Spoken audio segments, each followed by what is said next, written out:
Yes, madhara ya kukaa na uvimbe kwenye kizazi au fibroid. Madhara namba moja ni kutopata mtoto.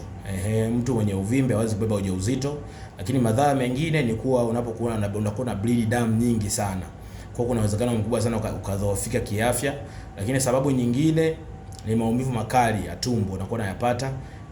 Lakini pia madhara mengine ambayo utakuwa nao, utakuwa una changamoto pia ya kuishiwa damu, kwa sababu fibroid ina tabia ya kufyonza, au uvimbe wote mwili unafyonza damu, unanyunya damu kwa sababu ili uweze kustawi ule uvimbe. Lakini pia madhara mengine utakao kuwa nayo ni wakati mwingine utakuwa unakwenda hedhi inabadilika, au unapitiliza siku, au unakwenda zaidi ya siku kawaida, au upati hedhi vizuri. Hizo ni baadhi ya madhara ambayo yanakuwepo, lakini madhara makubwa ni kutobeba ujauzito.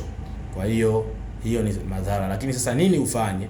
Suluhisho la kuweza kutatua changamoto ya uvimbe kwenye kizazi, kuna njia mbili. Njia ya kwanza ni upasuaji, unaenda unafanyia operation, lakini kama wewe upende kufanyia operation, nitafute tukupatie virutubisho ambavyo vitaenda kucontrol homoni yako, ili homoni ikishakaa vizuri, maana yake ule uvimbe utaondolewa ndani ya siku 90 bila kufanywa operation. Lakini matibabu haya ya kutumia vidawa au vidonge yenyewe yanatumika kwa muda wa miezi mitatu. Kwa hiyo utatumia kwa muda wa miezi mitatu mfululizo, kwa ule uvimbe utaondolewa bila kufanywa upasuaji. Karibu sana, naweza kusaidia kwa sababu tumekuwa tukiwasaidia watu wengi sana ambao wanapitia hizi changamoto, kwa sababu lengo kubwa ni kuokoa mama aweze kuwapata watoto, lakini kuokoa mwanamke aweze kuwa comfortable na maisha mengine, kinga yako iweze kurudi sawa sawa, lakini pia tuweze kurekebisha mfumo mzima wa uzazi. Karibu sana, tukuhudumie.